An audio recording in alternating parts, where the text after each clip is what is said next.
મિત્રો આ વિડીયોને બિલકુલ પણ સ્કીપ ન કરશો, કેમ કે આ વિડીયોના અંદર રામદેવજી મહારાજ કઈ રીતે પવન રૂપે પ્રસાદ પૂરે છે તેનું હું થોડી ઘણી માહિતી આપવાનો છું, એ પણ મારા થકી. મેં લાઈવ જોયેલું છું એટલે હું તમને કહું છું. અને આ વાત હું કરું છું ઉમરેઠી ગામમાં. ઉમરેઠી ગામની અંદર તારીખની વાત કરીએ તો તારીખ 28/3/2026 વાર શનિવાર, અને હું અહીંયા લાઈવ હાજર હતું. આ વિડીયો જે મારી પાસે એક ભાઈ હતા તેની પાસે પહોંચી જાય તો ભાઈ પ્લીઝ કોમેન્ટ કરી દેજો. હું મારા ફોનની અંદર લાઈવ ટાઈમ ચેક કરતો હતો.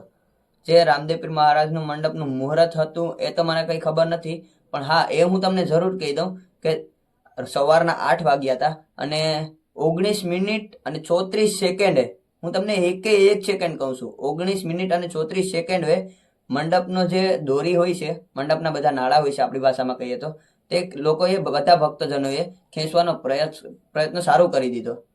19 મિનિટ યાદ રાખજો, 8 વાગી ગયા હતા સવારના, 19 મિનિટ અને 34 સેકન્ડે પ્રયાસ ચાલુ કરી દીધો. પણ ઘણો બધો પ્રયાસ કર્યો. બધાના મનમાં એમ થઈ ગયું કે હવે શું થશે. પણ ભાઈ કહેવત છે ને કે કદાચ હો જીસીબી, હો હાથીનું બળ થઈ જાય ને તો પણ બાબારીની મરજી સિવાય મંડપ ઊભો થતો નથી, મંડપ ખડો થતો નથી. એ જ રીતે કંઈક છે. આ તમે ઉપર વિડીયોમાં લાઈવ જોઈ શકો છો. ઘણા લોકો પ્રયાસ કરે છે, ઘણા ભક્તજનો પ્રયાસ કરે છે નાળા ખેંચવાની, પણ મંડપ 1 ઇંચ પણ હલતો નથી. અને હા, હું તમને એ કહી દઉં કે હું લાઈવ ટાઈમ ચેક કરતો હતો. હું મારા થકી કહું છું, જે મારી પાસે એક ભાઈ હતો એને તો હું ખાસ કરીને કહું છું, એની પાસે વિડીયો પહોંચી જાય તો આ વિડીયોમાં એ ભાઈ કોમેન્ટ કરશે તો તમને બધાને ખબર પડી જશે. હું એને ઓળખતો પણ નથી કે કોણ હતું કોણ નહીં. હું એક્ઝેક્ટ મંડપની પાસે ઊભો હતો, એટલે કે જે સર્કલ હોય છે તેની પાસે, અને મેં લાઈવ જોયેલું છે. પણ પ્રયાસ ચાલુ જ હતો જોકે, પણ 20 મિનિટ યાદ રાખજો, 8 વાગી ગયા, 20 મિનિટ ને 4 જ સેકન્ડ થયા. પછી એક જે આપણે કહેવત છે, કહેવત મતલબ એક વરદાન છે કે જે આ રીતે લાકડું હોય છે, આ લાકડું હોય છે નીચે અને આ સ્તંભ હોય છે.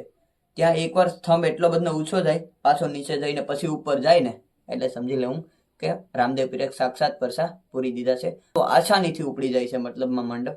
અને આ વિડીયોમાં હું એ બધું બતાવવાનો છું, તો વિડીયો લાઈવ જોઈ લેજો અને બસ કોમેન્ટ કરતા જજો. અને વિડીયો ગમે તો વિડીયોને શેર કરી દેજો. જય રામપીર.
મિત્રો તમે પણ પૂરો વિડીયો જોયો હોય તો વિડીયોને એક લાઈક કરતા જજો, બને તો વિડીયોને શેર કરી દેજો. અને હા, તમારા મનમાં કઈ શંકા કે ભય હોય તો આ કોમેન્ટ કરી નાખજો, આપણે રિપ્લાય આપશું. અને બને એટલો વિડીયોને શેર કરજો. જય રામાપીર. મળીએ એક નવા બ્લોગ સાથે, ત્યાં સુધી બાય બાય.